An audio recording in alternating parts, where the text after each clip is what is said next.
I've said it before and I'll say it again. I am over being disciplined. I said what I said. You can quote me on that. And instead, I choose to be devoted because that feels so much better on my body personally. What is up, guys? I missed you so incredibly much, Skinny Dipping listeners. If you're listening on Spotify, or if you're listening on Apple Podcasts or another audio listening platform, or if you're watching the first episode in a very long time on YouTube, welcome. This is the episode where we talk about the art of devotion, and this is the episode not to miss, I promise, because this concept I've posted about multiple times in short form on TikTok, on Instagram, and without fail, every single time it goes viral. Listen to the birds. They're like, yes, queen.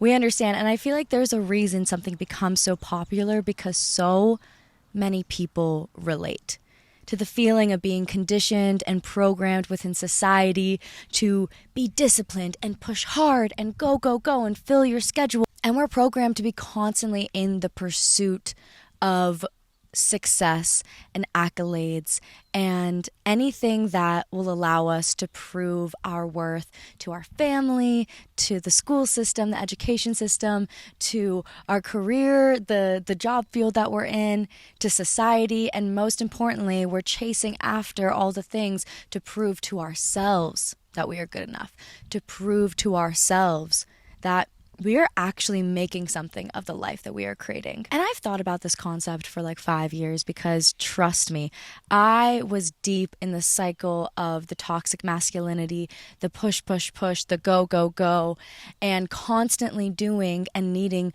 to achieve and be more and do more, and yet it never felt like enough. And that's why when I discovered the mindset shift from discipline to devotion, my life completely changed. It literally altered my entire life by just changing my relationship to how I do things. Instead of being disciplined and coming from this place of not enoughness, I transferred to devotion and this place of, I'm doing this because I fucking love myself. I'm doing this because I know this is good for me. And what I know from personal experience, which we'll get into soon, is that discipline drove the bus for a certain amount of time, and then all of a sudden it didn't work anymore because I was being so hard on myself that my own mind, and this is proven in science, that your own mind can see you as a threat. My own personal amygdala thought that my mind was the threat, so much so that it would create this fear and resistance, and that would show up as energetic blockages in my life. It would show up as, I really want to do this thing. I really want to pursue this dream, but I can't. I want to so badly. I want to take the action, but there's just something standing in the way between me and actually doing the thing. And it was because I saw myself as a threat, because I was living from this place of forced discipline and control over my life rather than shifting to devotion. So if you guys are new here, hi. I'm Kela Rose. I'm the host of Skinny Dipping, the podcast. We have over 200,000 subscribers across platforms, but we're new to YouTube, so make sure to hit that subscribe button if you are loving the video, loving the vibes. I got these beautiful dahlias from the farmer's market, and I thought they would just be like the vibe for the video. Also, we have a storm coming in, and I recorded this episode before, but, it just didn't really work out. It's a long story. And I really was faced and confronted with my own perfectionism. And I'm genuinely happy I'm re-recording because today I feel more grounded. It feels more like I'm living in alignment with this message of devotion that says, let's get into it. What is the difference? The difference between discipline and devotion. For me, discipline means I'm doing this because I need to prove that I'm good enough. I'm doing this from a place of self-hatred. The self-concept, the self-image that I possess of myself, I'm moving from this place of I'm not enough, I'm not good enough, I need to do this thing, I should do this thing so that I can prove to myself that what I'm doing is enough. And I can finally, quote unquote, feel good about myself. Fuck that. Devotion is showing up because you're like, I fucking love myself. And I know that doing these habits, that's going to make my body feel good. That's what it looks like to take care of me. This dream that I have, pursuing it and building my confidence is going to show myself through action that I love myself, and moving from that place of self-love versus self-hatred is really that difference in the mindset between discipline and devotion. In this episode, we're going to talk about the real world experiences and how you can actually shift your inner dialogue to come from this place of self-compassion, because everybody talks about it, but it's like, how do you actually do it? So I want to bring up real world examples that you might face with this mindset of discipline and devotion. And then we're going to get to what this doesn't look like in practice and what it does look like in practice. Okay, this is skinny dipping, so you know what we're going to do here. We're going to strip down and we're going to dive in. Just to give you a little background story on my story, I grew up equating my worth to productivity through how I was raised, through the school system, through getting into college as this end-all be-all at a college preparatory school, and just really seeing myself from everything that I did and everything that I accomplished. And I was really good at those things. I was really good at all my extracurriculars. I was really good at school and grades. And the truth is that by equating my worth to my productivity, I was just setting myself up for failure down the line, because when I stepped out of those systems, I didn't really know how to feel good about myself. I didn't know who I was.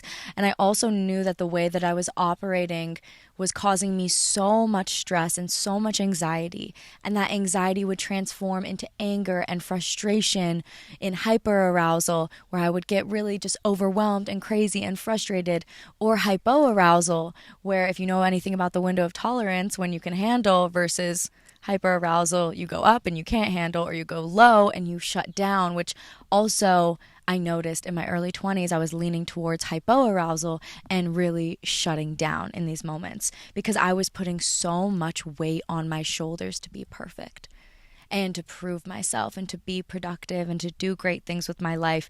And the truth is, I still want to do all those things. And by changing my mindset and by changing the way that I approach those activities, I actually freed myself, and in the process, I get to create what I want to create in life. I get to create the dream life that I want to create and be devoted to my podcast, to my socials, to my community, to the retreats.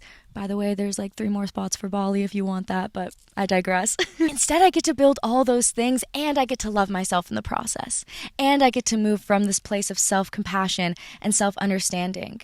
But I think really where we find ourselves diving into this productivity equals worth mindset at a young age is with the overdrive of the toxic masculine in society. And I don't mean guys and girls, masculine, feminine, no. I mean masculine in the healthiest form is structure. It is devotion. It is showing up consistently. It is that steady pace. But in its toxic side, when the masculine is left unchecked and it becomes a toxic masculinity, it results in pushing and doing and forcing and controlling. And we just don't want that anymore. The world is changing. We're changing. The way that our parents grew up and our grandparents grew up is not the way that we want to create our society, because I don't know about you guys, but I personally want to make money doing what I love, but also have so much time for all the other habits and hobbies in my life. I want to have time for art and creativity and my family and my friends and joy and play.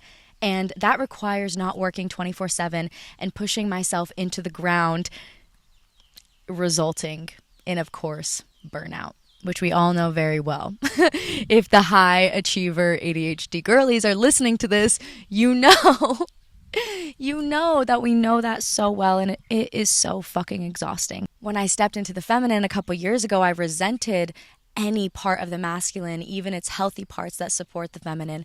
I imagine the masculine when it's healthy as the rocks of a river, okay? And then the feminine is the water that flows through. But the flow of the water cannot be guided without those rocks. And that's how I see the masculine and feminine and the yin and yang energies within my own body and within my own mind. And I went all the way to the other end of the feminine, and I dove into the toxic feminine, where I made excuses for myself. I was being avoidant. I was lacking structure that would in fact support me for my dreams and my joy and what I do want to create. And I went all the way to the other end because of my resentment towards the masculine. And then I realized in the beginning of this year that I just deeply missed structure. So I needed to find a new way of approaching it because I was so afraid of going back to the way that I was, because I know that I can be hard on myself. I know I can be a perfectionist. So that's where I discovered devotion. I realized I still can have that structure, that masculinity that supports me, that supports my dreams, that supports the feminine flow and the feminine creativity and the feminine dance of life. I realized that I could have her and I could also have structure. And in fact, the structure supports all of that. And that's when I realized I needed to learn how to move from this place of devotion so I would no longer avoid the structure that my soul craved and that my life honestly demanded because of the dreams that I want to create. So in order to heal that resentment, I adopted devotion, and we're going to get into what that looks like in practice and the actionable steps. But I just first want to talk about the brain. So something I learned very early in therapy with my past therapist was that the brain moves in two ways when calculating which action to take. It works where it's moving away from pain, which is, oh, I'm going to do this because I'm scared of that. Oh, I'm scared of that, so I'm going to avoid the pain and I'm going to do this instead. And it chooses that action. Or it moves towards pleasure. It moves towards, this is what I want to create. This is what I want for my life. And more often than not, what I've discovered is that a lot of people move from this place of fear, this place of resistance, this place of avoiding pain. And I think it just keeps us small and it keeps us caged. And to move towards pleasure, to move towards what you want and desire in life, that is a life actually worth living. So I notice, am I making this choice because I'm avoiding something because of the pain that I'm trying to avoid, or am I making this choice because of the life that I want to create? And I think that's the difference between discipline, the proving, so you can prove that you are not XYZ, versus devotion is, I love myself, I'm going to do this because I know I deserve it. I love myself, I know that I am deserving of showing up for my habits, so I'm going to do that. And that place really lessens the resistance and allows us to actually take steps on the path that we want to create. So how does this look like in real life circumstances? The first thing that came to mind for me, was my relationship with my body and my relationship with exercise, because I think that has drastically transformed. I was really intense into working out and eating healthy when I was like 19 and I was a bar teacher, and I love that version of myself. We're not faulting her. I had to be her to be me now. And at the same time, my body was really inflamed and tight and stressed and anxious. And I feel like now I really do stay devoted to my practice and my exercise because I know that it makes me feel good, and I know it's good for my mental health above all, beyond what I visually look like. And I really think it was this mindset shift from discipline to devotion that allowed me to stay consistent and stay devoted and continue to show up without falling back into old habits or without avoiding working out altogether, because I feel like that's what I did. I swung from one pendulum to the other and I stopped working out, and I was like, wait, now my mental health is really at fault here because I was just trying to go with the flow. So this is what I realized. I'm going to pull out my journal and read it direct. So my relationship to exercise from a place of discipline sounds like, I have to go to the gym every single day, and I have to make up for the food that I ate so I can like my body more, so I can feel better about myself. I'm just going to take a deep breath and clear that one out if you want to with me. And then we have devotion, which I love so much more, which says, I know moving my body really helps my mental health. And it makes me feel so proud of myself, and it makes me feel energized. So what should I do today? Should I gym? Should I Pilates? Should I dance? What sounds fun to me today? And can I still be accountable and show up?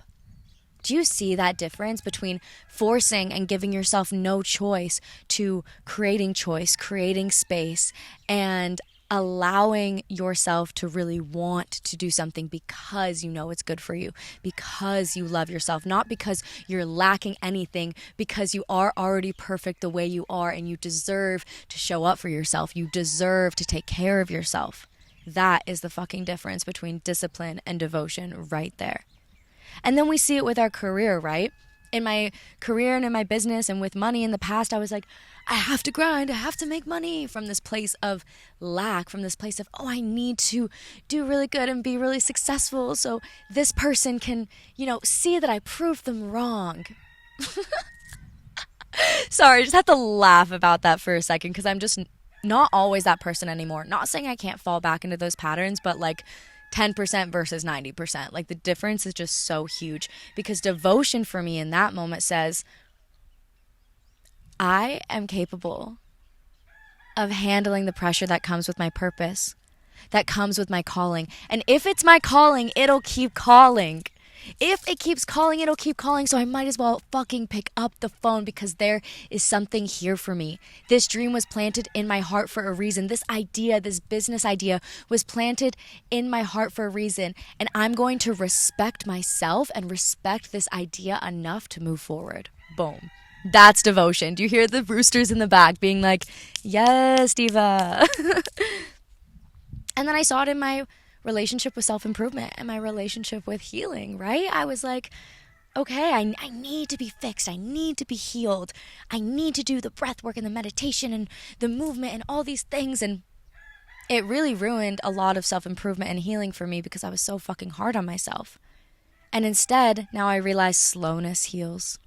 And now I realize that taking my time with healing is everything, and whatever is supposed to be healed in that moment will come up. I don't have to force, I don't have to go out and chase it. The truth is, the universe and God and Source will literally present me with opportunities to heal whenever it is the divine time. And I don't have to put pressure on it to be perfect, to learn all the things, to read all the books, because healing isn't making myself fixed or changed or anything that I'm not. It's just remembering exactly who I am.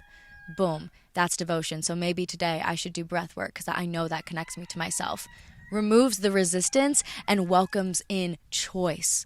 So what does this look like in practice? Like a little checklist, okay? No, but actually, let's talk about what it doesn't look like first. So what it doesn't look like is, on one end, forcing, right? We don't want to be in that toxic masculine forcing, just being like, I need this, and like making this one thing mean everything about how you feel about yourself. No, we're canceling that. That's fucking thrown out the door. The second thing that this is not on the other end is avoiding what you need, because I think sometimes people can be so easy on themselves after being hard on themselves that they completely avoid what they need. And it just ends up in us spiraling and not feeling good about ourselves, not because we're not productive, but because we're not taking care of ourselves in the way that we need, in a way that truly supports us. So it also doesn't look like a complete avoidance and avoiding what you need and just letting yourself off the hook. What it does look like is accountability and compassion, and you're walking this little tightrope, you're walking this balance beam, and you're being accountable and you're giving yourself compassion at the same time, and constantly operating from both places, because you have the capability to be nuanced. You have the ability to walk this path of accountability and self-compassion. And for me, that really looks like inner dialogue and noticing the way that I speak to myself. If I'm being really hard on myself, I just start talking out loud and reasoning with myself and being like, hey, I know that, you really want to make this podcast perfect and now the rain's coming in, but the truth is, like, we're doing the best that we can, and you should be so proud of yourself for everything you've created. You should be so proud of yourself for showing up today, and let's cut it short and let's keep going. Like, you got this, girl. Because the rain is coming in and my perfectionism is like, ah! But it's like, no, that inner dialogue talk is everything. Soothing yourself through the way that you speak to yourself and speaking kindly and speaking compassionately is everything. The second thing that it is creating space for choice. So if you noticed in my example around exercise, I was like, what sounds fun? Should we dance? Should we Pilates? Should we gym? What sounds good? Creating space for choice allows your brain to remember that you are not a warden. You are not a direct threat. You are a friend who offers choice, who offers compassion. So creating choice for yourself when you're staying accountable is everything. I feel like with ADHD, I don't want to do the same thing every day, but I still need to do certain habits that make me feel good. So what do? I create choice. And then I actually want to do those things because I feel like I have a say. And my inner child doesn't want to, get mad and throw a tantrum because I feel like I have a say. I feel like I'm heard. And that's really all our inner child wants when it's creating that resistance, is to feel like she has choice. The third thing is moving towards pleasure instead of pain. We talked about that. And the last thing is reminding yourself that getting things done from a place of devotion actually helps support healthy dopamine in your brain, right? I want to do a whole episode on dopamine because I'm so interested in it, but it really is that reward chemical. You do something, you're proud of yourself, you feel that dopamine and you want to do it again. And what I've realized is by getting things done and coming from a place of devotion, it really does support healthy dopamine for me. And when I went all the way to one end and didn't want to do anything and didn't want to stay accountable at all, and I wanted to avoid, I think it really messed with my dopamine and actually my brain because I wasn't, getting that reward chemical that my brain really needed. So dopamine is actually really good for your last 2 actionable steps that I want you to do this week to just integrate this into practice is 1, I want you to have a conscious self meeting. This is where you kind of just check in with yourself. You see what's working, what's not working. What are your current values? Are your actions aligning to your current values? And really just doing a conscious self meeting where you're checking in and saying, am I moving from a place of pain and fear or pleasure and joy? Am I moving away? Am I moving towards? Am I moving from discipline? Am I moving from devotion? And just noticing can begin to train and reprogram your brain so that you can begin to move from this place of devotion instead of discipline. And this is the art of devotion because it's an art, it's a dance. It's not, I'm going to tell you this one thing and it's going to be solved. No, this is a constant practice of showing up for yourself, of reprogramming your mind. And it is the art of devotion because it is an art, it is a dance. And it's your personal experience, so create it the way that you want. Also, whiteboards. Number 2, if you don't have a whiteboard, whiteboards help me because it allows me to check things off my list while still staying flexible in my schedule and balance that masculine and feminine. So if you love this episode, this rain is starting to come down on us right now, but if you loved this episode, send it to a friend or just copy paste the link, share it on Instagram, tag us where you're listening. You guys know it literally means the world to me when you do this. It just makes my day when I see you guys tagging at Sundays KK, my personal, or at Skinny Dipping Diaries. And yeah, I'm so grateful. I'm happy to be on YouTube. Hopefully we have some new listeners on here because the art of devotion is something that's completely changed and altered my life. And I'm just so grateful to share this with you guys. And yeah, also join the Soul in Progress community if you want breath work and EFT tapping and meditations on all those things. It'll be linked below. And also if you want to come to Bali with us in November, there's a couple spots left and just send me a little DM and I can send you the official invite. I love you so much. Okay, I'm going to get my equipment out of the rain. I love you. I love you, Skinny Dipping listeners. Let me know how this goes applying this and bye.